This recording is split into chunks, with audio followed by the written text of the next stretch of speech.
Punjabi radio USA ਸੁਣ ਰਹੇ ਸਾਰੇ ਸਰੋਤਿਆਂ ਨਾਲ ਬਲਵਿੰਦਰ ਕੌਰ ਵੱਲੋਂ ਪਿਆਰ ਭਰੀ ਸਤਿ ਸ਼੍ਰੀ ਅਕਾਲ। ਪ੍ਰੋਗਰਾਮ ਖਬਰ ਤੇ ਨਜ਼ਰ, ਜਿਸ ਦੇ ਵਿੱਚ ਸਾਡੇ ਨਾਲ ਹੁੰਦੇ ਨੇ ਬਲਤੇਜ ਪਾਨੋ ਜੀ। ਖਬਰਾਂ ਤੇ ਝਾਤ ਮਾਰਾਂਗੇ। ਖਬਰਾਂ ਤੋਂ ਪਹਿਲਾਂ ਧੰਨਵਾਦ ਸਾਡੇ ਸਪਾਂਸਰ ਦਾ, ਜਿਨ੍ਹਾਂ ਨੇ ਇਸ ਪ੍ਰੋਗਰਾਮ ਨੂੰ ਸਪਾਂਸਰ ਕੀਤਾ। ਸਭ ਤੱਕ ਪਹੁੰਚਾਇਆ ਟਰਕੀਆਣਾ ਇਮੀਗ੍ਰੇਸ਼ਨ ਲਾ ਫਰਮ 4159090503 ਜੈਂਡਰ ਹੋਮ ਲੋਨ ਵਾਲੇ ਮੋਹਨ ਚੀਮਾ ਜੀ। 5599052575 ਖਾਲਸਾ ਇੰਸ਼ੋਰੈਂਸ ਏਜੰਸੀ 4082722500। ਇਹਨਾਂ ਤੋਂ ਘਰਾਂ ਦੀ, ਕਾਰਾਂ ਦੀ, ਲਾਈਫ ਮੈਡੀਕਲ ਇੰਸ਼ੋਰੈਂਸ ਕਰਵਾ ਸਕਦੇ ਹੋ। ਗੁਰਦੀਪ ਸਿੰਘ ਪਿਰਦੀ, ਕਲੋਵਸ, ਸਤਨਾਮ ਸਿੰਘ ਸ਼ੇਰਗਿੱਲ, ਸਲਮਾ, ਮਨਜੀਤ ਸਿੰਘ ਦੀਵਾਨਾ, ਫਰਜ਼ਨੋ। ਬਹੁਤ ਬਹੁਤ ਧੰਨਵਾਦ ਕਰਦੇ ਹਾਂ। ਪ੍ਰੋਗਰਾਮਾਂ ਨੂੰ ਸਪਾਂਸਰ ਕਰਦੇ ਹੋ, ਸਭ ਤੱਕ ਪਹੁੰਚਾਉਂਦੇ ਸਾਡੇ ਨਾਲ ਜੁੜ ਚੁੱਕੇ ਨੇ। ਬਲਤੇਜ ਪੰਨੂ, ਸਤਿ ਸ਼੍ਰੀ ਅਕਾਲ, ਸਵਾਗਤ ਹੈ ਜੀ। ਸਤਿ ਸ਼੍ਰੀ ਅਕਾਲ ਜੀ, ਧੰਨਵਾਦ ਜੀ, ਮਿਹਰਬਾਨੀ। ਸਭ ਤੋਂ ਪਹਿਲਾਂ ਕਾਂਗਰਸ ਦੀ ਗੱਲ ਕਰਦੇ ਹਾਂ। ਜਿਹੜਾ ਇਹਨਾਂ ਦਾ ਕਾਟੋ ਕਲੇਸ਼ ਆ, ਹਜੇ ਉਹ ਟਲਿਆ ਤੇ ਨਹੀਂ ਹੈਗਾ, ਪਰ ਇਹਨਾਂ ਦੀ ਜਿਹੜੀ ਹਾਈ ਕਮਾਂਡ ਆ ਉਹ ਕਈ ਪਾਸਿਆਂ ਤੋਂ ਕੰਮ ਕਰ ਰਹੀ ਆ ਵੀ ਕਿਵੇਂ ਇਸ ਤੋਂ ਬਚਿਆ ਜਾਵੇ। ਬਿਲਕੁਲ ਜੀ, ਇਹ ਵੱਡੀ ਸਮੱਸਿਆ ਜਿਹੜੀ ਹਾਈ ਕਮਾਂਡ ਦੇ ਵਾਸਤੇ ਬਣੀ ਹੋਈ ਆ। ਜਿਹੜੇ ਮੁੱਖ ਮੰਤਰੀ ਕੱਲ 2 ਘੰਟਿਆਂ ਤੋਂ ਵੱਧ ਸਮਾਂ ਇਸ ਕਮੇਟੀ ਸਾਹਮਣੇ ਗਏ ਔਰ ਵੀਡੀਓ ਕਾਨਫਰੰਸਿੰਗ ਦੇ ਰਾਹੀਂ ਇਸ ਕਮੇਟੀ ਦੇ ਨਾਲ ਰਾਹੁਲ ਗਾਂਧੀ, ਪ੍ਰਿਯੰਕਾ ਗਾਂਧੀ ਵਾਡਰਾ ਤੇ ਸੋਨੀਆ ਗਾਂਧੀ ਵੀ ਜੁੜੇ ਰਹੇ, ਕਿਉਂਕਿ ਕੈਪਟਨ ਸਾਹਿਬ ਦੇ ਮੰਤਰੀਆਂ ਤੇ ਵਿਧਾਇਕਾਂ ਨੇ, ਕਾਂਗਰਸੀ ਵਿਧਾਇਕਾਂ ਨੇ ਜੋ ਕੁਝ ਜਾ ਕੇ ਕੱਚਾ ਚਿੱਠਾ ਫਰੋਲਿਆ ਸਰਕਾਰ ਦਾ, ਉਹਦਾ ਜਵਾਬ ਦੇਣ ਦੀ ਜਗ੍ਹਾ ਦੇ ਉੱਤੇ ਕਪਤਾਨ ਸਾਹਿਬ ਇਹਨਾਂ ਸਾਰਿਆਂ ਦੀਆਂ ਕੁੰਡਲੀਆਂ ਲੈ ਗਏ। ਕੁੰਡਲੀਆਂ ਕਹਿਣ ਤੋਂ ਭਾਵ ਕਿ ਜਿਹੜੀਆਂ ਫਾਈਲਾਂ ਸੀ ਉਹ ਖੁਫੀਆ ਵਿਭਾਗ ਨੇ ਬੜੀ ਤੇਜ਼ੀ ਦੇ ਨਾਲ ਜਿਹੜੀਆਂ ਉਹ ਤਿਆਰ ਕੀਤੀਆਂ। ਪੰਜਾਬ ਦੇ ਜਿਹੜੇ ਬਹੁ ਗਿਣਤੀ ਵਿਧਾਇਕ, ਮੰਤਰੀ, ਸੰਸਦ ਮੈਂਬਰ, ਹਲਕਾ ਇੰਚਾਰਜ, ਇਹਨਾਂ ਸਾਰਿਆਂ ਨੇ ਕੈਪਟਨ ਅਮਰਿੰਦਰ ਸਿੰਘ ਤੇ ਬਾਦਲ ਪਰਿਵਾਰ ਨਾਲ ਰਲੇ ਹੋਣ, ਬੇਅਦਬੀ ਮਾਮਲੇ ਤੇ ਕਾਰਵਾਈ ਨਾ ਕਰਨ, ਸੂਬੇ 'ਚ ਰੇਤ mafia, cable mafia, transport mafia, ਸ਼ਰਾਬ ਮਾਫੀਆ ਦਾ ਬੋਲਬਾਲਾ ਹੋਣ ਦੇ ਨਾਲ ਨਾਲ ਜਿਹੜੀ ਇਹ ਗੱਲ ਜਾ ਕੇ ਸੈਂਟਰ ਦੀ ਜਿਹੜੀ ਕਮੇਟੀ ਬਣਾਈ ਗਈ ਸੀ ਉਹਨੂੰ ਦੱਸੀ ਕਿ ਕਿਵੇਂ ਪੰਜਾਬ ਦੇ ਵਿੱਚ ਜਿਹੜੀ ਕਰਪਸ਼ਨ ਹੈ ਉਹ ਸਿਰ ਚੜ ਕੇ ਬੋਲ ਰਹੀ ਹੈ। ਪਰ ਜਿਹੜਾ ਸਵਾਲ ਇਹ ਸੀਗਾ ਕਿ ਬਜਾਏ ਇਹਦੇ ਕਿ ਇਹਦਾ ਜਵਾਬ ਜਿਹੜਾ ਉਹ ਦਿੱਤਾ ਜਾਂਦਾ ਕਪਤਾਨ ਸਾਹਿਬ ਦੇ ਵੱਲੋਂ, ਉਹ ਫਾਈਲਾਂ ਜਿਹੜੀਆਂ ਉਹ ਦੂਜਿਆਂ ਦੀਆਂ ਬਣਾ ਕੇ ਲੈ ਗਏ, ਜਿਹੜੇ ਸਾਰੇ ਮੰਤਰੀਆਂ ਦੀਆਂ।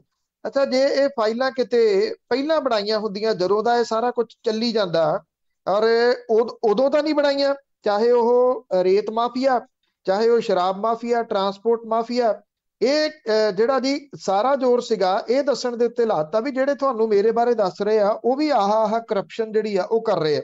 ਜੇ ਹੁਣ ਕਰਪਸ਼ਨ ਕਰ ਰਹੇ ਆ ਤੇ ਉਹਨੂੰ ਠੱਲ ਕਿਹਨੇ ਪਾਉਣੀ ਸੀਗੀ? ਉਹ ਫਾਈਲਾਂ ਨਾਲ ਥੋੜੀ ਪੈਣੀ ਸੀਗੀ ਠੱਲ। ਉਹਦੇ ਉੱਤੇ ਕੰਟਰੋਲ ਕੀਤਾ ਜਾਂਦਾ, ਉਹਨੂੰ ਤਾਂ ਖੁੱਲੀ ਛੁੱਟੀ ਦੇ ਛੱਡੀ। ਇਹ ਵੀ ਕਿਹਾ ਜਾ ਰਿਹਾ ਕਿ ਛੇਤੀ ਹਾਈ ਕਮਾਂਡ ਦੇ ਵੱਲੋਂ ਕੈਪਟਨ ਅਮਰਿੰਦਰ ਸਿੰਘ ਤੇ ਨਵਜੋਤ ਸਿੰਘ ਸਿੱਧੂ ਦੇ ਦਰਮਿਆਨ ਮੀਟਿੰਗ ਕਰਾਏ ਜਾਣ ਦੇ ਆਸਾਰ ਨੇ। ਇਹ ਵੀ ਬਦਲ ਦੇ ਉੱਤੇ ਕੰਮ ਕੀਤਾ ਜਾ ਰਿਹਾ ਕਿ 2 ਡਿਪਟੀ ਸੀਐਮ ਹੋ ਸਕਦੇ ਆ। 2 ਡਿਪਟੀ ਸੀਐਮ 2 ਡਿਫਰੈਂਟ ਜਿਹੜੀਆਂ ਕਾਸਟ ਤੋਂ ਹੋਣਗੇ। ਇੱਕ ਹਿੰਦੂ ਹੋ ਸਕਦਾ, ਇੱਕ ਜਿਹੜਾ ਉਹ ਜੱਟ ਭਾਈਚਾਰੇ ਚੋਂ ਹੋ ਸਕਦਾ। ਫਿਰ ਜੇ ਹਿੰਦੂ ਭਾਈਚਾਰੇ ਚੋਂ ਹੋਊਗਾ ਤੇ ਉੱਥੇ ਨੰਬਰ ਸੁਨੀਲ ਜਾਖੜ ਹੋਰਾਂ ਦਾ ਆ ਸਕਦਾ। ਤੇ ਜੇ ਜਾਖੜ ਸਾਹਿਬ ਉਧਰ ਮੰਤਰੀ ਮੰਡਲ ਚ ਲਏ ਜਾਂਦੇ ਆ, ਫਿਰ ਪੰਜਾਬ ਪ੍ਰਦੇਸ਼ ਕਾਂਗਰਸ ਦੇ ਪ੍ਰਧਾਨ ਕੌਣ ਬਣੂਗਾ? ਉੱਥੇ ਚਰਨਜੀਤ ਸਿੰਘ ਚੰਨੀ ਦਾ ਨਾਮ ਬੋਲ ਰਿਹਾ। ਚਰਨਜੀਤ ਸਿੰਘ ਚੰਨੀ ਕੋਈ ਬਹੁਤ ਧੜੱਲੇਦਾਰ ਆਗੂ ਹੈ ਨੀਗਾ ਇਲੈਕਸ਼ਨਾਂ ਦੇ ਵਿੱਚ। ਕੀ ਉਹ ਪਾਰਟੀ ਦੀ ਵਾਗਡੋਰ ਸੰਭਾਲ ਲੂਗਾ? ਇਹ ਵੱਡਾ ਸਵਾਲ ਹੈ ਆਪਣੇ ਆਪ ਦੇ ਵਿੱਚ। ਇਹ ਵੀ ਕਿਹਾ ਜਾ ਰਿਹਾ ਕਿ ਨਵਜੋਤ ਸਿੰਘ ਸਿੱਧੂ ਨੂੰ ਵੀ ਡਿਪਟੀ ਸੀਐਮ ਲਾਇਆ ਜਾ ਸਕਦਾ। ਇਹਦੀਆਂ ਵੀ ਕਨਸੂਆਂ ਚੱਲ ਰਹੀਆਂ ਨੇ। ਪਰ ਕੈਪਟਨ ਅਮਰਿੰਦਰ ਸਿੰਘ ਹੋਰਾਂ ਨੇ ਹਾਈ ਕਮਾਂਡ ਨੂੰ ਇਹ ਗੱਲ ਕਹੀ ਆ ਕਿ ਜੇ ਨਵਜੋਤ ਸਿੰਘ ਸਿੱਧੂ ਨੂੰ ਤੁਸੀਂ ਕਾਂਗਰਸ ਦਾ ਪ੍ਰਧਾਨ ਲਾਉਣਾ ਤੇ ਮੈਥੋਂ ਨਹੀਂ ਸਰਕਾਰ ਚੱਲਣੀ। ਫਿਰ ਮਤਲਬ ਕਿ ਉਹਨਾਂ ਨੇ ਸਿੱਧੇ ਰੂਪ ਦੇ ਵਿੱਚ ਇਹ ਕਹਿਤਾ ਕਿ ਉਹ ਕਾਂਗਰਸ ਦੇ ਪ੍ਰਧਾਨ ਦੇ ਤੌਰ ਦੇ ਉੱਤੇ ਨਵਜੋਤ ਸਿੰਘ ਸਿੱਧੂ ਨੂੰ ਬਰਦਾਸ਼ਤ ਨਹੀਂ ਕਰਨਗੇ। ਇਹ ਵੀ ਕਹਿਤਾ, ਇਹ ਵੀ ਪਤਾ ਲੱਗਿਆ ਕਿ ਜਿਹੜੀ ਸਿਲੈਕਸ਼ਨ ਕਮੇਟੀ ਆ ਉਹਦਾ ਮੁਖੀ ਲਾਇਆ ਜਾ ਸਕਦਾ ਨਵਜੋਤ ਸਿੰਘ ਸਿੱਧੂ ਨੂੰ। ਉਹਦੇ ਚ ਜਿਹੜੇ ਟਕਸਾਲੀ ਕਾਂਗਰਸੀਏ ਨੇ ਉਹ ਬਰਦਾਸ਼ਤ ਨਹੀਂ ਕਰਨਗੇ ਕਿ ਨਵਜੋਤ ਸਿੰਘ ਸਿੱਧੂ ਕੁਝ ਸਮਾਂ ਪਹਿਲਾਂ ਕਾਂਗਰਸ ਦੇ ਵਿੱਚ ਆ ਕੇ ਉਹਨਾਂ ਦੇ ਸਿਰ ਦੇ ਉੱਤੇ ਬੈਠ ਜੇ। ਉਹਨਾਂ ਨੇ ਪਸੰਦ ਨਹੀਂ ਜਿਹੜਾ ਉਹ ਕਰਨਾ। ਦੂਜਾ, ਜਿਹੜਾ ਹਾਈ ਕਮਾਂਡ ਤੱਕ ਇੱਕ ਤਾਂ ਜਿਹੜੇ ਮੰਤਰੀਆਂ ਨੇ ਤੇ ਵਿਧਾਇਕਾਂ ਨੇ ਸਾਰੇ ਕੱਚੇ ਚਿੱਠੇ ਫਰੋਲੇ ਆ ਕਿ ਸਰਕਾਰ ਕਿਵੇਂ ਚੱਲਦੀ ਆ, ਬਾਦਲ ਪਰਿਵਾਰ ਨੂੰ ਕਿਵੇਂ ਬਚਾਇਆ ਜਾ ਰਿਹਾ। ਦੂਜੇ ਪਾਸੇ ਮੁੱਖ ਮੰਤਰੀ ਹੋਰੀ ਜਿਹੜੇ ਉਹ ਸਾਰੀਆਂ ਫਾਈਲਾਂ ਮੰਤਰੀਆਂ ਤੇ ਵਿਧਾਇਕਾਂ ਦੀਆਂ ਲੈ ਗਏ। ਘੱਟੋ ਘੱਟ ਕਾਂਗਰਸ ਦੀ ਹਾਈ ਕਮਾਂਡ ਨੂੰ ਇਹ ਤਾਂ ਪਤਾ ਲੱਗ ਗਿਆ ਹੋਣਾ ਨਾ ਕਿ ਕਿਸ ਤਰੀਕੇ ਦੇ ਨਾਲ ਪੰਜਾਬ ਨੂੰ ਪਿਛਲੇ 4.5 ਸਾਲਾਂ ਦੇ ਦੌਰਾਨ ਮੌਜੂਦਾ ਸਰਕਾਰ ਨੇ ਲੁੱਟਿਆ, ਔਰ ਕਿਵੇਂ ਸਾਰਾ ਕੁਝ, ਸਾਰਾ ਮਾਫੀਆ ਜਿਹੜਾ ਸੀਗਾ ਉਹ ਪੰਜਾਬ ਦੇ ਵਿੱਚੋਂ ਜਿਹੜਾ ਸੀ ਉਹ ਆਪਣੇ ਢਿੱਡ ਭਰਦਾ ਰਿਹਾ, ਆਪਣੇ ਘਰ ਭਰਦਾ ਰਿਹਾ, ਔਰ ਪੰਜਾਬ ਦੇ ਵਾਸਤੇ ਕੀਤਾ ਹੀ ਜਿਹੜਾ ਉਹ ਕੱਖ ਨਹੀਂ। ਹੁਣ ਜਦੋਂ ਤੁਸੀਂ ਚੋਣਾਂ ਦੇ ਵਿੱਚ ਜਾਣਾ, ਇਹ ਆਉਂਦੇ ਸਮੇਂ ਦੇ ਦੌਰਾਨ ਕੁਝ ਚੀਜ਼ਾਂ ਤਾਂ ਲੀਕ ਹੋਣਗੀਆਂ ਨਾ, ਕਿ ਕਿਸ ਮੰਤਰੀ ਦੇ ਬਾਰੇ ਦੇ ਵਿੱਚ ਮੁੱਖ ਮੰਤਰੀ ਹੋਰਾਂ ਨੇ ਕੀ ਕਿਹਾ, ਕਿਸ ਵਿਧਾਇਕ ਦੇ ਬਾਰੇ ਦੇ ਵਿੱਚ ਕੀ ਕਿਹਾ।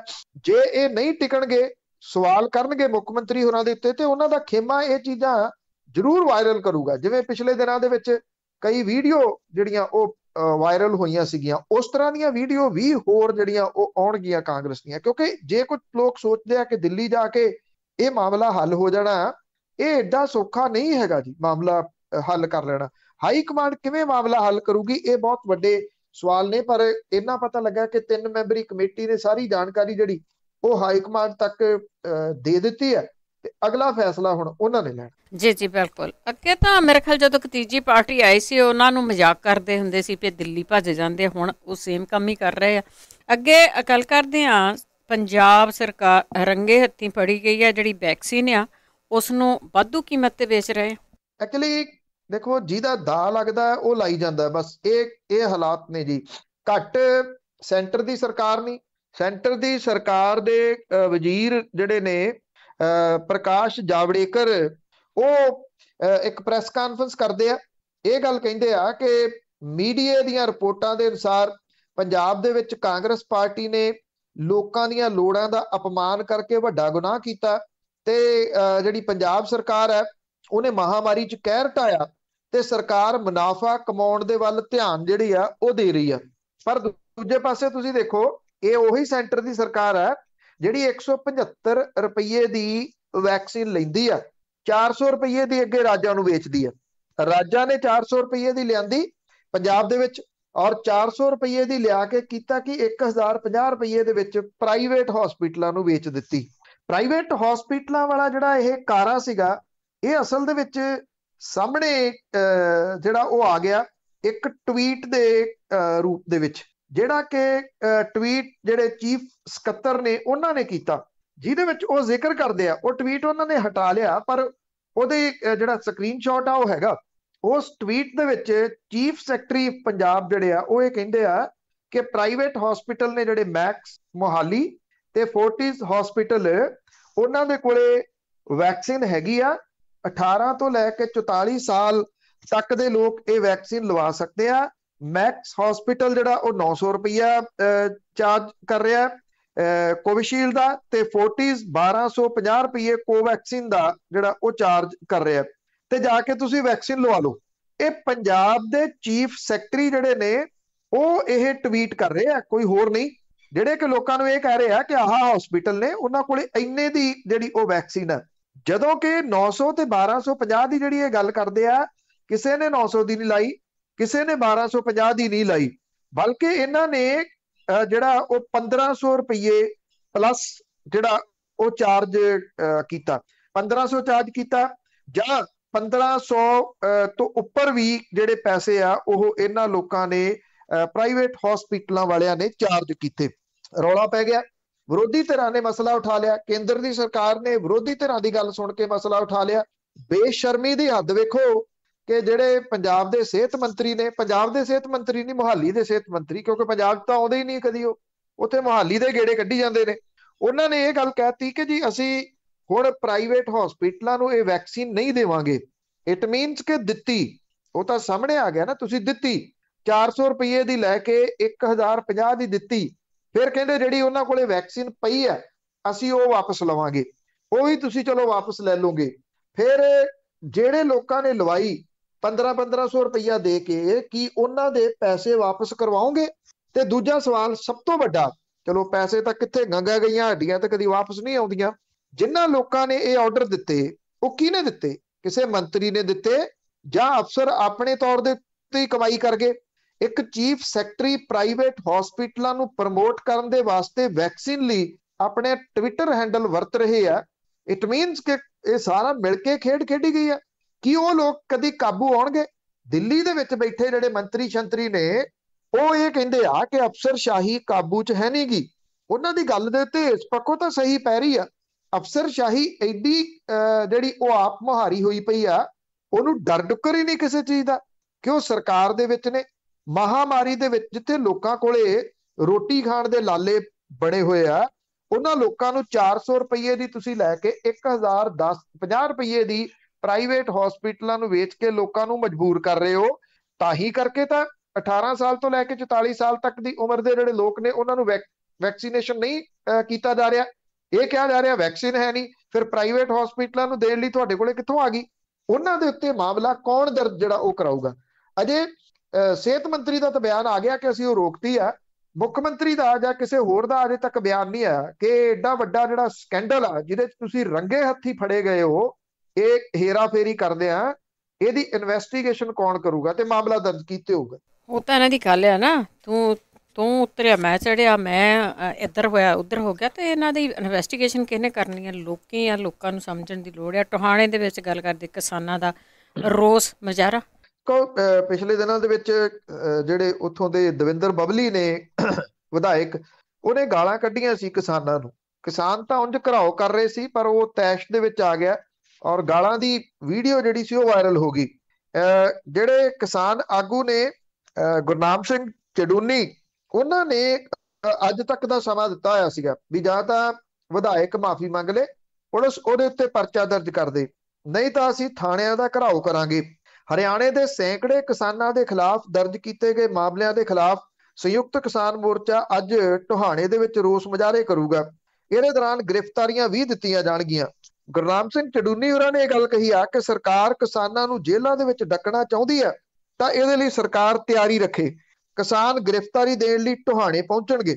ਉਹਨਾਂ ਨੇ ਇਹ ਵੀ ਕਿਹਾ ਕਿ ਗ੍ਰਿਫਤਾਰੀਆਂ ਦੇਣ ਵਾਲਿਆਂ 'ਚ ਉਹ ਖੁਦ, ਰਕੇਸ਼ ਟਕੈਤ ਤੇ ਸੰਯੁਕਤ ਕਿਸਾਨ ਮੋਰਚੇ ਦੇ ਆਗੂ ਸ਼ਾਮਲ ਹੋਣਗੇ। ਇਹ ਸਿਲਸਿਲਾ ਉਦੋਂ ਤੱਕ ਜਾਰੀ ਰਹੂਗਾ ਜਦੋਂ ਤੱਕ ਸਾਥੀ ਕਿਸਾਨਾਂ ਨੂੰ ਛੱਡਿਆ ਨਹੀਂ ਜਾਂਦਾ। ਚਡੂਨੀ ਹੋਰਾਂ ਨੇ ਇਹ ਵੀ ਗੱਲ ਕਹੀ ਕਿ ਟੋਹਾਣਾ 'ਚ ਕਿਸਾਨ ਗ੍ਰਿਫਤਾਰ ਕੀਤੇ ਗਏ ਨੇ। ਉਹਨਾਂ ਭਾਜਪਾ ਦਾ ਵਿਰੋਧ ਕਰ ਰਹੇ ਕਿਸਾਨਾਂ ਨੂੰ ਹਦਾਇਤ ਕੀਤੀ ਕਿ ਐਨਡੀਏ ਜਾਂ ਭਾਜਪਾ ਆਗੂਆਂ ਦਾ ਉਦੋਂ ਹੀ ਵਿਰੋਧ ਜਿਹੜਾ ਉਹ ਕੀਤਾ ਜਾਊਗਾ ਜਦੋਂ ਉਹ ਕਿਸੇ ਸਰਕਾਰੀ ਕਾਰਜਾਂ ਦੇ ਵਾਸਤੇ ਬਾਹਰ ਆਉਣਗੇ। ਕਿਸੇ ਮਰਗ ਜਾਂ ਨਿੱਜੀ ਪ੍ਰੋਗਰਾਮਾਂ ਦੇ ਵਿੱਚ ਸ਼ਿਰਕਤ ਕਰਨ ਵੇਲੇ ਭਾਜਪਾ ਆਗੂਆਂ ਦਾ ਵਿਰੋਧ ਨਹੀਂ ਕੀਤਾ ਜਾਊਗਾ। ਉਹਨਾਂ ਨੇ ਕਿਸਾਨਾਂ ਨੂੰ ਅਪੀਲ ਕੀਤੀ ਕਿ ਸ਼ਾਂਤ ਰਹਿ ਕੇ ਵਿਰੋਧ ਕਰਨ ਤੇ ਡੰਡੇ ਡਾਂਗਾ ਨਾ ਲੈ ਕੇ ਜਾਣ। ਜਿਹੜੇ ਹਰਿਆਣੇ ਦੇ ਕਿਸਾਨ ਆਗੂ ਨੇ, ਉਹਨਾਂ ਨੇ ਕਿਹਾ ਕਿ ਹਰਿਆਣਾ ਸਰਕਾਰ ਦੇ ਵੱਲੋਂ ਅੰਦੋਲਨ ਵਾਲੀਆਂ ਥਾਵਾਂ ਤੋਂ ਚੱਲਦੇ ਫਿਰਦੇ ਜਿਹੜੇ ਇੱਥੇ ਟਾਇਲਟ ਲਾਏ ਗਏ ਸੀ ਉਹ ਹਟਾਏ ਗਏ ਨੇ।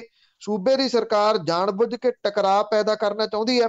ਇਸ ਤੋਂ ਪਹਿਲਾਂ ਸੰਯੁਕਤ ਕਿਸਾਨ ਮੋਰਚੇ ਦੀ ਮੀਟਿੰਗ ਜਿਹੜੀ ਆ ਉਹ ਸਿੰਘੂ 'ਚ ਕੀਤੀ ਗਈ, ਜਿਹਦੇ ਵਿੱਚ ਸੰਪੂਰਨ ਕ੍ਰਾਂਤੀ ਦਿਵਸ ਮਨਾਉਣ ਸੰਬੰਧੀ ਪ੍ਰੋਗਰਾਮ ਦੀ ਰੂਪਰੇਖਾ ਜਿਹੜੀ ਉਲੀਕੀ ਗਈ। ਅੱਜ ਭਾਜਪਾ ਦੇ ਘਰਾਂ ਦੇ ਮੂਹਰੇ ਕਿਸਾਨਾਂ ਨੇ ਖੇਤੀ ਬਿੱਲਾਂ ਦੀਆਂ ਕਾਪੀਆਂ ਵੀ ਜਿਹੜੀਆਂ ਉਹ ਸਾੜਨੀਆਂ ਨੇ। ਟੋਹਾਣੇ ਦੇ ਵਿੱਚ ਬਹੁਤ ਵੱਡੀ ਗਿਣਤੀ ਦੇ ਵਿੱਚ ਪੁਲਿਸ ਪੈਰਾਮਿਲਟਰੀ ਫੋਰਸਿਸ ਜਿਹੜੀਆਂ ਉਹ ਤਾਇਨਾਤ ਕੀਤੀਆਂ ਗਈਆਂ ਨੇ, ਕਿਉਂਕਿ ਇੱਥੇ ਪੁਲਿਸ ਤੇ ਕਿਸਾਨਾਂ ਦੇ ਵਿਚਾਲੇ ਟਕਰਾਅ ਹੋਣ ਦੇ ਆਸਾਰ ਬਣੇ ਹੋਏ ਆ। ਜੀ, ਅੱਗੇ ਗੱਲ ਕਰਦੇ ਹਾਂ ਪੰਜਾਬ ਦੇ ਵਿੱਚ ਵਿਜੇ ਸੰਪਲਾ, ਉਸ ਦਾ ਵੀ ਵਿਰੋਧ ਹੋਇਆ। ਦੇਖੋ, ਜਿਹੜਾ ਵਿਰੋਧ ਆ ਇਹ ਦੋ ਥਾਵਾਂ ਦੇ ਉੱਤੇ, ਦੋ ਸੂਬਿਆਂ ਦੇ ਵਿੱਚ ਤਾਂ ਬਹੁਤ ਜ਼ਿਆਦਾ ਹੋ ਰਿਹਾ। ਕਿਉਂ ਜਿਹੜੇ ਇੱਥੇ ਪੰਜਾਬ ਦੇ ਵਿੱਚ, ਹਰਿਆਣੇ ਦੇ ਵਿੱਚ, ਸਾਰੇ ਇਹ ਦੋ ਸੂਬਿਆਂ ਦੇ ਵਿੱਚ ਖਾਸ ਤੌਰ ਦੇ ਉੱਤੇ ਭਾਜਪਾ ਆਗੂਆਂ ਦਾ ਤਕੜਾ ਵਿਰੋਧ ਹੋ ਰਿਹਾ। ਭਾਰਤੀ ਜਨਤਾ ਪਾਰਟੀ ਤੇ ਆਰਐਸਐਸ ਦੀ ਅੱਜ ਜਿਹੜੀ ਮੀਟਿੰਗ ਹੋ ਰਹੀ ਆ ਉਹਦੇ ਵਿੱਚ ਵੀ ਇਸ ਗੱਲ ਨੂੰ ਲੈ ਕੇ ਵਿਚਾਰ ਕੀਤਾ ਜਾਣਾ, ਕਿਉਂਕਿ ਕਿਸਾਨ ਇਹ ਕਹਿੰਦੇ ਆ ਕਿ ਸਾਡਾ ਅਗਲਾ ਨਿਸ਼ਾਨਾ ਜਿਹੜਾ ਉੱਤਰ ਪ੍ਰਦੇਸ਼ ਤੇ ਉੱਤਰਾਖੰਡ ਹੋਣਗੇ। ਅਸੀਂ ਉੱਥੇ ਵੀ ਭਾਜਪਾ ਆਗੂਆਂ ਦਾ ਵਿਰੋਧ ਕਰਾਂਗੇ। ਵਿਜੇ ਸੰਪਲਾ ਇਹ ਗੱਲ ਦੀ ਪਲੀ ਲੈ ਰਹੇ ਆ ਪਿਛਲੇ ਦਿਨਾਂ ਤੋਂ ਕਿ ਜੀ ਮੈਂ ਤਾਂ ਹੁਣ ਭਾਜਪਾ ਦਾ ਆਗੂ ਨਹੀਂ ਰਿਹਾ, ਮੈਂ ਤਾਂ ਐਸਸੀ ਕਮਿਸ਼ਨ ਦਾ ਚੇਅਰਮੈਨ ਬਣ ਗਿਆ, ਮੈਂ ਉੱਠ ਗਿਆ ਸਿਆਸਤ ਤੋਂ ਉੱਪਰ। ਹੁਣ ਕਿਸਾਨਾਂ ਨੂੰ ਤਾਂ ਪਤਾ ਨਾ ਕਿ ਜੇ ਵਿਜੇ ਸੰਪਲਾ ਹੋਰਾਂ ਨੂੰ ਐਸਸੀ ਕਮਿਸ਼ਨ ਦਾ ਚੇਅਰਮੈਨ ਲਾਇਆ ਗਿਆ ਤੇ ਭਾਜਪਾ ਨੇ ਲਾਇਆ, ਉਹ ਭਾਜਪਾ ਦੇ ਆਗੂ ਨੇ, ਭਾਜਪਾ ਦੇ ਸਾਬਕਾ ਮੰਤਰੀ ਨੇ। ਉਹ ਭਾਰਤੀ ਜਨਤਾ ਪਾਰਟੀ ਵਾਲੇ ਵਿਜੇ ਸੰਪਲਾ ਨੂੰ ਇਸ ਅਹੁਦੇ ਦੇ ਉੱਤੇ ਲਾ ਕੇ ਕਿਸਾਨਾਂ ਦੇ ਵਿਰੋਧ ਦੇ ਵਿੱਚ ਖੜਾ ਕਰਨਾ ਚਾਹੁੰਦੇ ਆ ਔਰ ਥਾਂ ਥਾਂ ਦੇ ਉੱਤੇ ਉਹਨਾਂ ਦੇ ਪ੍ਰੋਗਰਾਮ ਜਿਹੜੇ ਆ ਉਹ ਉਲੀਕੇ ਜਾ ਰਹੇ ਆ। ਐਸਸੀ ਕਮਿਸ਼ਨ ਦੇ ਕੌਮੀ ਚੇਅਰਮੈਨ ਭਾਜਪਾ ਆਗੂ ਵਿਜੇ ਸੰਪਲਾ ਨੂੰ ਕਿਸਾਨਾਂ ਦੇ ਤਿੱਖੇ ਰੋਹ ਦਾ ਸਾਹਮਣਾ ਇੱਕ ਵਾਰੀ ਫੇਰ ਕਰਨਾ ਪਿਆ। ਇਹ ਪਹਿਲੀ ਵਾਰੀ ਨਹੀਂ ਆ। ਵੱਖ-ਵੱਖ ਕਿਸਾਨ ਜਥੇਬੰਦੀਆਂ ਨੇ ਪਹਿਲਾਂ ਰੈਸਟ ਹਾਊਸ ਨੂੰ ਘੇਰਿਆ, ਬਾਅਦ ਦੇ ਵਿੱਚ ਪਿੰਡ ਫਫੜੇ ਭਾਈਕੇ ਦੇ ਵਿੱਚ ਫਿਰਨੀਆਂ ਦੇ ਉੱਤੇ ਧਰਨੇ ਲਾ ਕੇ ਸੰਪਲਾ ਦਾ ਰਾਹ ਰੋਕਤਾ।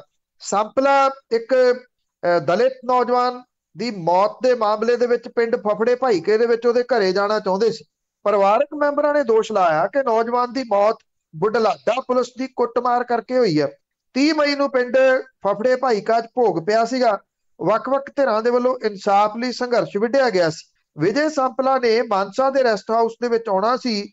ਇਹਦੀ ਭਿਣਕ ਜਦੋਂ ਕਿਸਾਨ ਜਥੇਬੰਦੀਆਂ ਨੂੰ ਪਈ ਤੇ ਉਹਨਾਂ ਨੇ ਜਾ ਕੇ ਰੈਸਟ ਹਾਊਸ ਨੂੰ ਘੇਰਾ ਪਾ ਲਿਆ।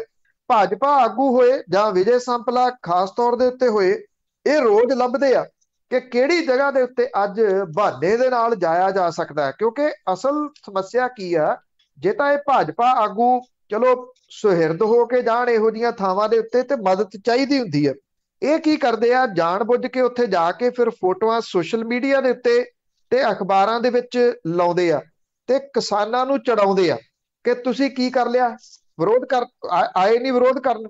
ਗਰੁੱਪਾਂ ਦੇ ਵਿੱਚ ਪਾ ਕੇ ਇਹ ਉਹਨਾਂ ਨੂੰ ਚੁੰਡੀਆਂ ਵੜਦੇ ਆ ਕਿਸਾਨਾਂ ਨੂੰ ਕਿ ਆਏ ਨਹੀਂ, ਉੱਥੇ ਫਿਰ ਆ ਜਾਂਦੇ। ਆ ਦੇਖੋ ਸਾਡੇ ਆਗੂ ਉੱਥੋਂ ਹੋ ਕੇ ਜਿਹੜਾ ਉਹ ਚਲੇ ਗਏ।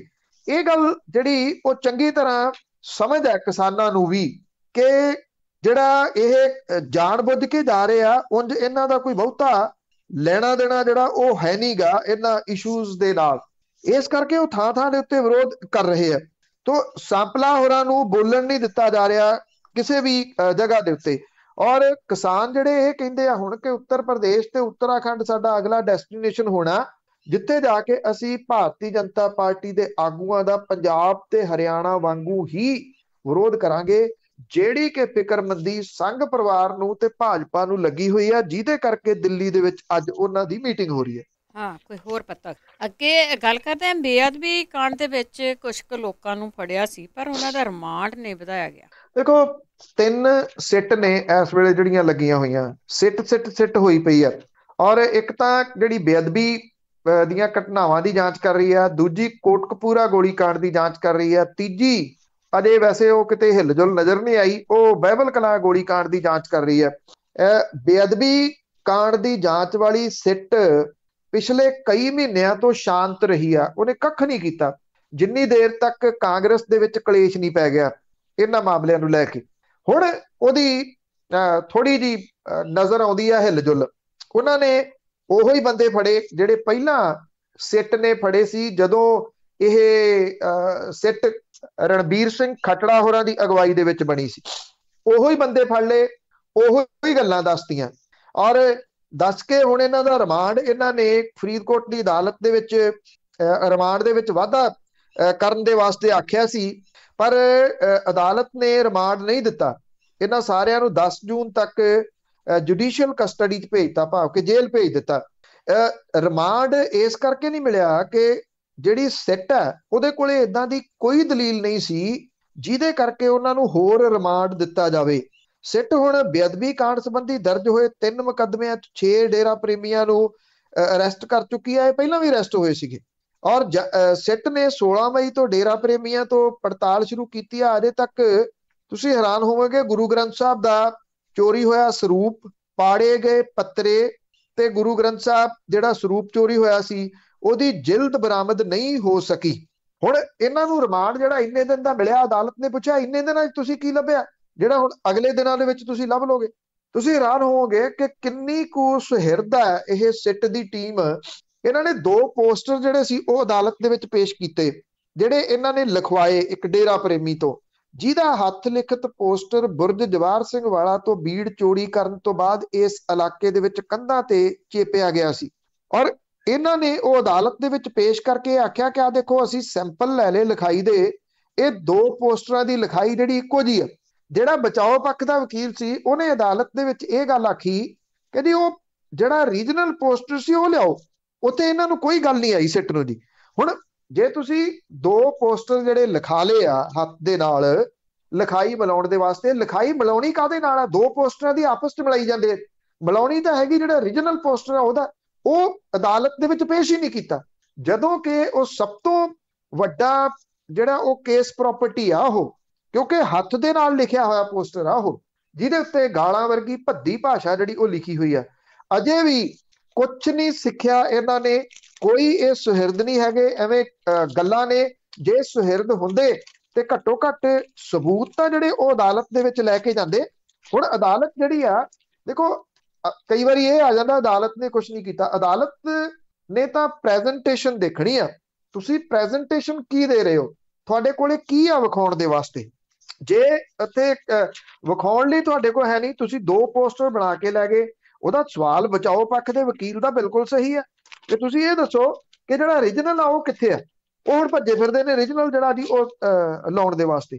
ਇਸ ਤਰੀਕੇ ਦੇ ਨਾਲ ਤਾਂ ਇਹ ਜਿਹੜਾ ਉਹ ਕੰਮ ਕਰ ਰਹੇ ਆ, ਮਹਿਜ਼ ਖਾਨਾ ਪੂਰਤੀ ਕੀਤੀ ਜਾ ਰਹੀ ਆ, ਅੱਖਾਂ ਪੂੰਝੀਆਂ ਜਾ ਰਹੀਆਂ ਨੇ।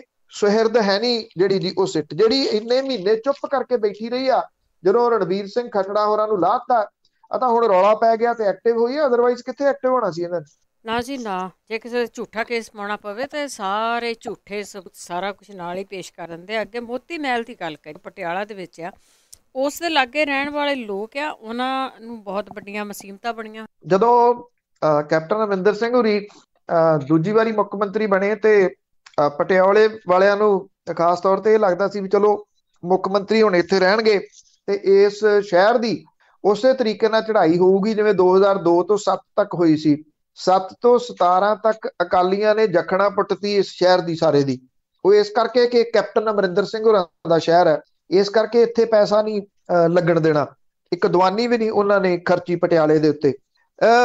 2002 ਤੋਂ 7 ਤੱਕ ਜਿਹੋ ਜਿਹੀ ਡਿਵੈਲਪਮੈਂਟ ਹੋਈ ਸੀ, ਐਤਕੀ ਸ਼ਹਿਰ ਦੇ ਵਿੱਚ ਉਦਾਂ ਦਾ ਕੁਝ ਵੀ ਨਹੀਂ ਜਿਹੜਾ ਹੋਇਆ। ਕਿਉਂ? ਕਿਉਂਕਿ ਕੈਪਟਨ ਅਮਰਿੰਦਰ ਸਿੰਘ ਹੋਰੀ ਕਦੀ ਇੱਥੇ ਆਏ ਨਹੀਂ। ਇੱਕ ਵਾਰੀ ਉਹ ਆਏ ਮੁੱਖ ਮੰਤਰੀ ਬਣਨ ਤੋਂ ਬਾਅਦ, ਜਦੋਂ ਉਹਨਾਂ ਦੀ ਮਦਰ ਦੀ ਡੈਥ ਹੋਈ ਸੀ। ਪਰਨੀਤ ਕੌਰ ਹੋਰੀ ਵੀ ਬਹੁਤਾ ਇੱਥੇ ਨਹੀਂ ਰਹਿੰਦੇ। ਉਹ ਜਿਹੜੀ ਸਰਕਾਰੀ ਕੋਠੀ ਆ ਇੱਥੇ ਚੰਡੀਗੜ੍ਹ ਦੇ ਵਿੱਚ ਮੁੱਖ ਮੰਤਰੀ ਹੋਰਾਂ ਵਾਲੀ, ਜਿਹਦੇ ਚ ਮੁੱਖ ਮੰਤਰੀ ਨਹੀਂ ਰਹਿੰਦੇ ਕਿਉਂਕਿ ਉਹ ਆਪਣੇ ਬਾਹਰਲੇ ਘਰੇ ਸੀਸਮਾਂ ਰਹਿੰਦੇ ਆ, ਉੱਥੇ ਉਹ ਰਹਿੰਦੇ ਨੇ ਪਰਨੀਤ ਕੌਰ ਹੋਰੀ ਜਾ ਕੇ ਉਸ ਕੋਠੀ ਦੇ ਵਿੱਚ। ਇਸ ਕਰਕੇ ਉਹ ਵੀ ਪਟਿਆਲੇ ਨਹੀਂ ਆਉਂਦੇ।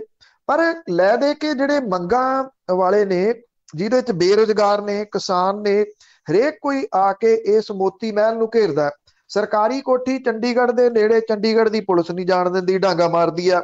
ਸੀਸਮਾਂ ਵਾਲੀ ਪ੍ਰਾਈਵੇਟ ਕੋਠੀ ਆ, ਇਸੇ ਲਈ ਮੁੱਖ ਮੰਤਰੀ ਉੱਥੇ ਜਾ ਕੇ ਰਹਿੰਦੇ ਆ। ਪ੍ਰਾਈਵੇਟ ਸੜਕ ਜਾਂਦੀ ਆ, ਕਿਸੇ ਦੀ ਹਿੰਮਤ ਹੀ ਨਹੀਂ ਉੱਥੇ ਜਾ ਕੇ ਕਿਸੇ ਕਿਸਮ ਦਾ ਕੋਈ ਰੋਸ ਮੁਜ਼ਾਹਰਾ ਜਿਹੜਾ ਉਹ ਕਰ ਸਕੇ, ਤੇ ਲੈ ਦੇ ਕੇ ਮੋਤੀ ਮਹਿਲ ਰਹਿ ਜਾਂਦਾ ਜੀ ਡਾਂਗਾ ਖਾਣ ਨੂੰ। ਇੱਥੇ ਕੋਈ ਨਾ ਕੋਈ ਜਿਹੜਾ ਜੱਥਾ, ਚਾਹੇ ਉਹ ਬੇਰੁਜ਼ਗਾਰ ਟੀਚਰਾਂ ਦਾ ਹੈ, ਚਾਹੇ ਉਹ ਜਿਹੜੇ ਮੈਡੀਕਲ ਵਾਲੇ ਇਹਨਾਂ ਨੇ ਰੱਖੇ ਸੀ ਉਹ ਆ, ਕਿਸਾਨ ਬੈਠੇ ਨੇ ਪੱਕੇ, ਜਿਹੜਾ ਦਿੱਲੀ ਕਟੜਾ ਹਾਈਵੇ, ਜਾਮਨਗਰ ਅੰਮ੍ਰਿਤਸਰ ਹਾਈਵੇ, ਉਹ ਬੈਠੇ ਨੇ, ਜ਼ਮੀਨਾਂ ਦੇ ਮੁੱਲ ਨਹੀਂ ਮਿਲ ਰਹੇ।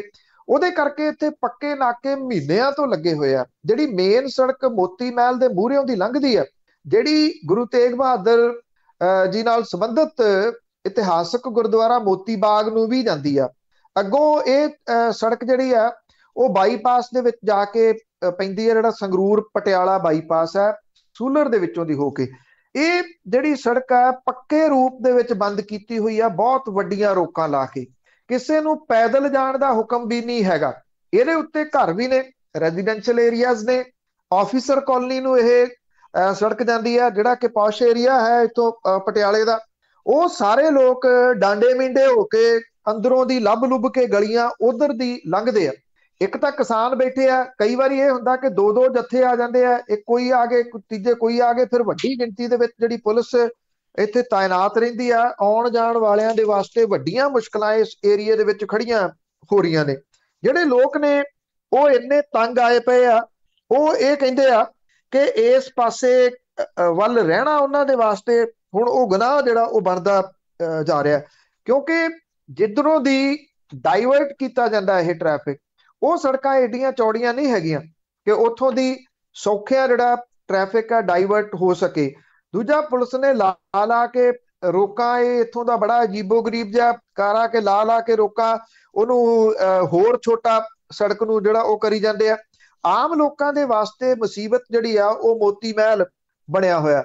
ਵੈਸੇ ਤਾਂ ਆਮ ਲੋਕਾਂ ਦੇ ਵਾਸਤੇ ਇਸ ਮੋਤੀ ਮਹਿਲ ਦੇ ਬੂਹੇ ਪਹਿਲਾਂ ਬੰਦ ਸੀਗੇ, ਪਰ ਕਈ ਮਹੀਨਿਆਂ ਤੋਂ ਹੁਣ ਸੜਕ ਵੀ ਜਿਹੜੀ ਉਹ ਬੰਦ ਹੋ ਗਈ ਹੈ ਜੀ। ਉੱਥੇ ਤਾਂ ਪਹਿਲਾਂ ਆਮ ਬੰਦਾ ਜਾ ਹੀ ਨਹੀਂ ਸੀ ਸਕਦਾ, ਉੱਥੋਂ ਦੀ ਅੰਦਰ ਤਾਂ ਕਿਸੇ ਨੂੰ ਜਾਣ ਹੀ ਨਹੀਂ ਦਿੰਦੇ। ਕਈ ਲੇਅਰਾਂ ਨੇ ਜਿਹੜੀਆਂ ਬਣੀਆਂ ਹੋਈਆਂ। ਹੁਣ ਇਹ ਬਹੁਤ ਦੂਰ ਤੱਕ ਜਿਹੜੇ ਸੜਕ ਦੇ ਉੱਤੇ ਰਹਿੰਦੇ ਲੋਕ ਨੇ, ਉਹਨਾਂ ਦਾ ਵੀ ਉਸ ਪਾਸੇ ਵੱਲ ਜਾਣਾ ਜਿਹੜਾ ਉਹ ਔਖਾ ਹੋ ਗਿਆ।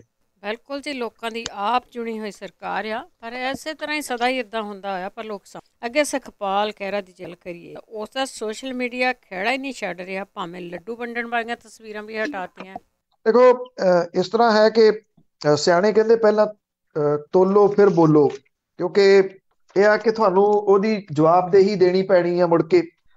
ਜਦੋਂ ਤੁਸੀਂ ਉਹ ਤੋਂ ਉਲਟ ਗੱਲ ਕਰੋਗੇ, ਅੱਜ ਤੁਸੀਂ ਕੁਝ ਕਹਿ ਦਿਓ, ਭਲਕੇ ਤੁਸੀਂ ਕੋਈ ਦੂਜੀ ਗੱਲ ਜਿਹੜੀ ਉਹ ਕਰੋ। ਸੁਖਪਾਲ ਸਿੰਘ ਖਹਿਰਾ ਹੋਰਾਂ ਦੀਆਂ ਜਿਹੜੀਆਂ ਵੀਡੀਓਜ਼ ਨੇ ਉਹ ਸੋਸ਼ਲ ਮੀਡੀਆ ਦੇ ਉੱਤੇ ਬਹੁਤ ਵੱਡੀ ਗਿਣਤੀ ਦੇ ਵਿੱਚ ਸ਼ੇਅਰ ਕੀਤੀਆਂ ਜਾ ਰਹੀਆਂ ਨੇ, ਜਦੋਂ ਤੋਂ ਉਹ ਕਾਂਗਰਸ ਦੀ ਝੋਲੀ 'ਚ ਜਾ ਪਏ ਆ। ਉਹਨਾਂ ਦੇ ਵੱਲੋਂ ਕੈਪਟਨ ਅਮਰਿੰਦਰ ਸਿੰਘ ਹੋਰਾਂ ਨੂੰ ਕੱਢੀਆਂ ਗਈਆਂ ਗਾਲਾਂ ਵਾਲੀ ਭਾਸ਼ਾ, ਜਿਹਦੇ ਵਿੱਚ ਉਹਨਾਂ ਦੇ ਸਾਥੀ ਕੰਵਰ ਸੰਧੂ ਹੋਰੀ ਉਹਨਾਂ ਨੂੰ ਰੋਕਣ ਦੇ ਯਤਨਾਂ ਦੇ ਵਿੱਚ ਨੇ, ਉਹ ਰੁਕਦੇ ਨਹੀਂ।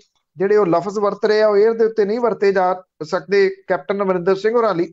ਉਹ ਵੀਡੀਓ ਬਹੁਤ ਚੱਲ ਰਹੀ ਆ। ਇੱਕ ਵੀਡੀਓ ਜਿਹਦੇ ਵਿੱਚ ਉਹ ਅਰੂਸਾ ਆਲਮ ਨੂੰ ਪਾਕਿਸਤਾਨ ਦੇ ਜਸੂਸ ਦੱਸਦਿਆਂ ਇਹ ਕਹਿ ਰਿਹਾ ਕਿ ਪਾਕਿਸਤਾਨ ਨੇ ਜਾਣਬੁੱਝ ਕੇ ਮੁੱਖ ਮੰਤਰੀ ਹੋਰਾਂ ਦੇ ਨਾਲ ਉਹਨੂੰ ਫਿੱਟ ਕੀਤਾ ਹੈ ਤਾਂ ਕਿ ਮੁਲਕ ਦੀ ਜਾਣਕਾਰੀ ਲਈ ਜਾ ਸਕੇ।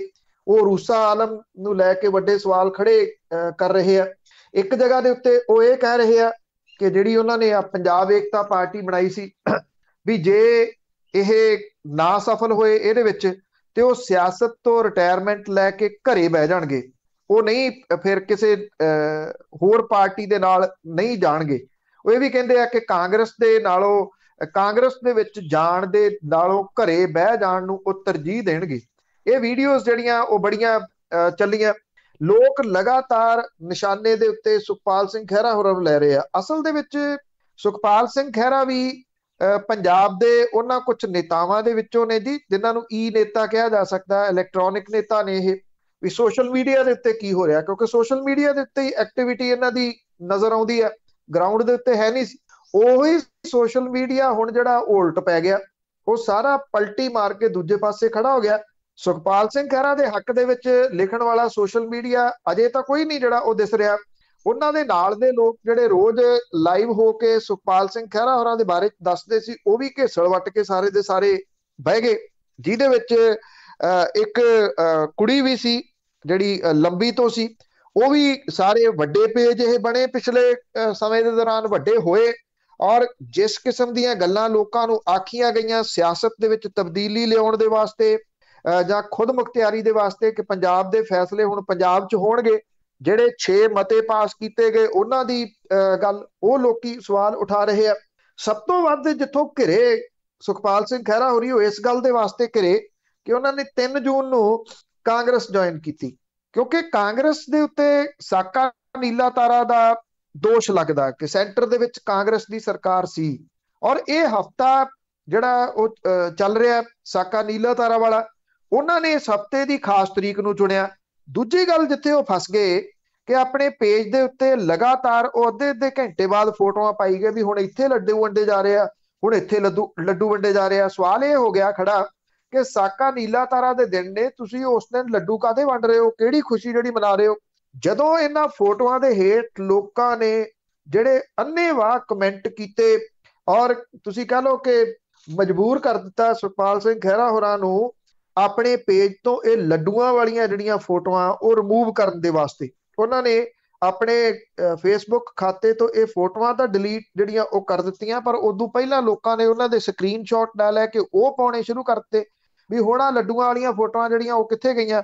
ਤੁਸੀਂ ਤਾਂ ਨਾਲ ਜਿਹੜਾ ਉਹ ਪਾਇਆ ਸੀਗਾ ਲੱਡੂ ਵਰਤਾਉਂਦਿਆਂ ਦੀਆਂ, ਉਹਨਾਂ ਦੀਆਂ ਵੀਡੀਓਜ਼ ਇੱਥੋਂ WhatsApp ਗਰੁੱਪਾਂ ਦੇ ਵਿੱਚ ਤੇ ਫੇਸਬੁੱਕ ਦੇ ਉੱਤੇ ਜਿਸ ਤੇਜ਼ੀ ਦੇ ਨਾਲ ਸ਼ੇਅਰ ਹੋਈਆਂ ਨੇ। ਦੇਖੋ, ਇਸ ਚੀਜ਼ ਦਾ ਪਤਾ ਸੁਖਪਾਲ ਸਿੰਘ ਖਹਿਰਾ ਹੋਰਾਂ ਨੂੰ ਸੀਗਾ ਕਿ ਇਹਦਾ ਰਿਐਕਸ਼ਨ ਹੋਣਾ, ਰਿਐਕਸ਼ਨ ਐਡਾ ਜ਼ਿਆਦਾ ਹੋਊਗਾ, ਟੋਟਲੀ ਉਹਨਾਂ ਦੇ ਅਗੇਂਸਟ ਜਿਹੜਾ ਉਹ ਜਾਂਦਾ ਦਿਸੂਗਾ। ਇਹ ਸ਼ਾਇਦ ਉਹਨਾਂ ਨੂੰ ਵੀ ਨਹੀਂ ਸੀ ਜਿਹੜਾ ਉਹ ਪਤਾ। ਅਜੇ ਵੀ ਸਵਾਲ ਜਿਹੜੇ ਉਹ ਵੱਡੇ ਇਹ ਖੜੇ ਆ ਕਿਉਂਕਿ ਭੁਲੱਥ ਹਲਕੇ ਦਾ ਜਿਹੜਾ ਉੱਥੋਂ ਇੰਚਾਰਜ ਲਾਇਆ ਹੋਇਆ ਕਾਂਗਰਸ ਨੇ, ਉਹਨੇ ਇੱਕ ਪ੍ਰੈਸ ਕਾਨਫਰੰਸ ਕਰਕੇ ਵੱਖਰੀ ਮੁਸ਼ਕਲ ਜਿਹੜੀ ਸੁਖਪਾਲ ਸਿੰਘ ਖਹਿਰਾ ਹੋਰਾਂ ਵਾਸਤੇ ਖੜੀ ਕਰਤੀ ਹੈ। ਉਹ ਕਹਿੰਦੇ ਅਸੀਂ ਹਾਈ ਕਮਾਂਡ ਨੂੰ ਇਹ ਕਹਿੰਦੇ ਆ ਕਿ ਇੱਥੇ ਸਰਵੇ ਕਰਾਇਆ ਜਾਵੇ ਕਿ ਕਿੰਨੇ ਲੋਕ ਸੁਖਪਾਲ ਸਿੰਘ ਖਹਿਰਾ ਨੂੰ ਭੁਲੱਥ ਹਲਕੇ ਦੇ ਵਿੱਚ ਪਸੰਦ ਕਰਦੇ ਆ, ਫਿਰ ਉਹਨੂੰ ਕਾਂਗਰਸ ਦੇ ਵਿੱਚ ਲਿਆ ਜਾਵੇ। ਉਹਨਾਂ ਨੇ ਇਹ ਵੀ ਕਹਿਤਾ ਕਿ ਜੇ ਕਾਂਗਰਸ ਨੇ ਭੁਲੱਥ ਹਲਕੇ ਤੋਂ ਟਿਕਟ ਦਿੱਤੀ ਤਾਂ ਹਲਕੇ ਦੇ ਜਿਹੜੇ ਕਾਂਗਰਸੀ ਨੇ ਉਹਦਾ ਵਿਰੋਧ ਕਰਨਗੇ। ਮੁਸ਼ਕਲਾਂ ਸੁਖਪਾਲ ਖਹਿਰਾ ਦੇ ਵਾਸਤੇ ਵੱਡੀਆਂ ਜਿਹੜੀਆਂ ਉਹ ਖੜੀਆਂ ਨੇ, ਇਹ ਬਾਅਦ ਵਾਲੀਆਂ ਨੇ। ਹਾਲ ਦੀ ਘੜੀ ਮੁਸ਼ਕਲ ਉਹਨਾਂ ਦੇ ਵਾਸਤੇ ਇਹ ਖੜੀ ਆ ਕਿ ਜਿਹੜੀ ਚੀਜ਼ ਦੇ ਉੱਤੇ ਉਹ ਸਰਵਾਈਵ ਕਰਦੇ ਸੀਗੇ, ਜਿਹੜੀ ਚੀਜ਼ ਦੇ ਉੱਤੇ ਉਹ ਸਭ ਤੋਂ ਵੱਧ ਯਕੀਨ ਕਰਦੇ ਸੀ, ਉਹ ਸੀ ਸੋਸ਼ਲ ਮੀਡੀਆ। ਤੇ ਸੋਸ਼ਲ ਮੀਡੀਆ ਟੋਟਲ ਉਹਨਾਂ ਦੇ ਅਗੇਂਸਟ ਹੋਇਆ ਖੜਾ। ਬਿਲਕੁਲ ਜੀ, ਬਹੁਤ ਜ਼ਿਆਦਾ ਫਰੋਟੀਆਂ ਚੱਲ ਚੁੱਕੀਆਂ। ਤੇ ਅੱਗੇ ਗੱਲ ਕਰਦੇ ਪੰਜਾਬ ਦੇ ਪਾਣੀ ਦੀ, ਕਿਵੇਂ ਖਤਮ ਇਹ ਹੋਇਆ ਝੋਨਾ ਲਾ ਕੇ ਵਰਲਡ ਐਨਵਾਇਰਨਮੈਂਟਲ ਡੇ 5 ਤਰੀਕ ਹੈ ਜੀ ਅੱਜ, ਔਰ ਇਹ ਵਾਤਾਵਰਣ ਦਿਵਸ ਦੇ ਤੌਰ ਦੇ ਉੱਤੇ ਮਨਾਇਆ ਜਾਂਦਾ। ਇੱਕ ਜਿਹੜੀ ਰਿਪੋਰਟ ਆਈ ਨੀਤੀ ਆਯੋਗ ਨੇ ਜਿਹੜੀ ਜਾਰੀ ਕੀਤੀ ਆ, ਜਿਹਦੇ ਚ ਕੇਰਲਾ ਪਹਿਲੇ ਨੰਬਰ ਦੇ ਉੱਤੇ ਆ।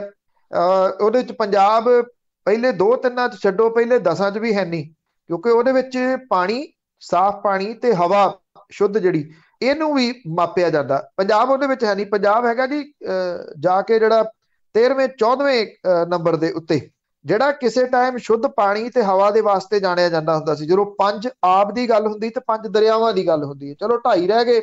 ਉਹਦੇ ਵਿੱਚੋਂ ਵੀ ਅੱਜ ਇੱਕ ਜਿਹੜਾ ਸਤਲੁਜ ਦਰਿਆ ਹੈ ਉਹ ਤਾਂ ਡੈਡ ਦਰਿਆ ਗਿਣਿਆ ਜਾਂਦਾ ਨਾ, ਇਸ ਕਰਕੇ ਕਿ ਉਹਦੇ ਵਿੱਚ ਜੀਵ ਜੰਤੂ ਹੈ ਨਹੀਂ ਪਾਣੀ ਵਾਲੇ। ਬਿਆਸ ਦਰਿਆ ਦੇ ਵਿੱਚ ਜੀਵ ਜੰਤੂ ਜ਼ਰੂਰ ਹੈਗੇ ਆ, ਉਹਦੇ ਵਿੱਚ ਸੀਰਾ ਪਾ ਕੇ, ਗੰਦ ਪਾ ਕੇ ਜਿਵੇਂ ਉਹ ਜੀਵ ਜੰਤੂ ਮਾਰੇ ਜਾ ਰਹੇ ਆ, ਉਹਦੀਆਂ ਗੱਲਾਂ ਬਹੁਤ ਵਾਰੀ ਸਾਹਮਣੇ ਆਉਂਦੀਆਂ ਰਹੀਆਂ ਨੇ। ਪੰਜਾਬ ਦੇ ਵਿੱਚ ਸਭ ਤੋਂ ਜਿਹੜੀ ਚਿੰਤਾ ਇਸ ਵੇਲੇ ਉਹ এনवायरमेंट ਨੂੰ ਲੈ ਕੇ ਆ। ਪੰਜਾਬ ਸਰਕਾਰ ਦਾ ਜਿਹੜਾ ਇਕਨੋਮਿਕ ਸਰਵੇ ਆ 19-20, ਉਹਦੇ ਵਿੱਚ ਸਰਕਾਰੀ ਯੋਜਨਾਵਾਂ ਦੀ ਹਕੀਕਤ ਜਿਹੜੀ ਉਹ ਸਾਹਮਣੇ ਆਈ ਆ। 75 ਦੇ ਵਿੱਚ ਪਹਿਲੀ ਵਾਰੀ ਖੇਤੀ ਮਾਹਰਾਂ ਨੇ ਕਿਹਾ ਸੀਗਾ ਕਿ ਝੋਨੇ ਦੇ ਹੇਠ ਜਿਵੇਂ ਜਿਵੇਂ ਰਕਬਾ ਵੱਧ ਰਿਹਾ, ਜ਼ਮੀਨੀ ਪਾਣੀ ਜਿਹੜਾ ਉਹ ਖਤਮ ਹੋ ਜਾਊਗਾ ਤੇ ਪੰਜਾਬ ਰੇਗਿਸਤਾਨ ਬਣ ਜਾਊਗਾ। 1975 ਚ ਇਹ ਗੱਲ ਆਖੀ। ਅੱਜ ਪੰਜਾਬ ਦੇ ਕੁੱਲ 78 ਲੱਖ ਹੈਕਟੇਅਰ ਰਕਬੇ ਦੇ ਵਿੱਚ 40% ਝੋਨਾ ਲੱਗ ਰਿਹਾ ਤੇ 45% ਕਣਕ ਬੀਜੀ ਜਾਂਦੀ ਹੈ। ਪੰਜਾਬ ਦੇ ਵਿੱਚ 105 ਬਲਾਕ ਜਿਹੜੇ ਨੇ ਉਹ ਡਾਰਕ ਜ਼ੋਨ ਦੇ ਵਿੱਚ ਨੇ।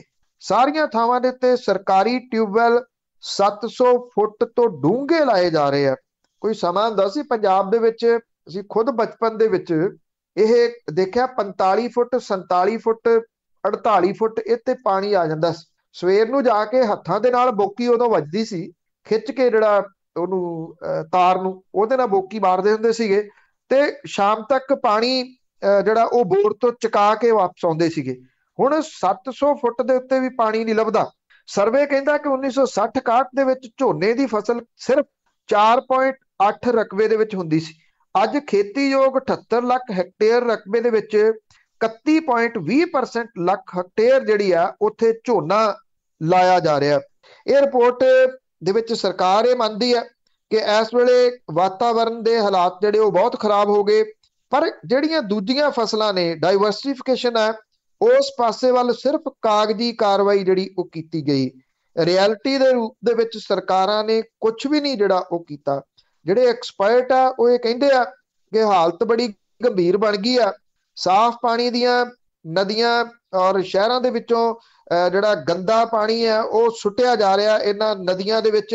ਜਲੰਧਰ ਲੁਧਿਆਣੇ ਦਾ ਸੀਵਰੇਜ ਫਿਰੋਜ਼ਪੁਰ ਤੱਕ ਸਤਲੁਜ ਦੇ ਵਿੱਚ ਪੈਂਦਾ, ਸਤਲੁਜ ਅੱਗੇ ਜਾ ਕੇ ਹਰੀਕੇ ਪੱਤਣ ਚ ਪੈਂਦਾ, ਹਰੀਕੇ ਪੱਤਣ ਤੋਂ ਪੀਣ ਵਾਲੀਆਂ ਜਿਹੜੀਆਂ ਨਹਿਰਾਂ ਨੇ ਪਾਣੀ ਦੀਆਂ ਨਿਕਲਦੀਆਂ ਨੇ, ਬੇਸ਼ੱਕ ਇੱਕ ਰਾਜਸਥਾਨ ਨੂੰ ਜਾਂਦੀ ਆ, ਇੱਕ ਮੁਕਤਸਰ ਤੇ ਇਹਦੇ ਨੇੜੇ ਤੇੜੇ ਦੇ ਏਰੀਏ ਨੂੰ ਸਿੰਜਦੀ ਵੀ ਆ ਤੇ ਲੋਕ ਪਾਣੀ ਵੀ ਪੀਂਦੇ ਆ।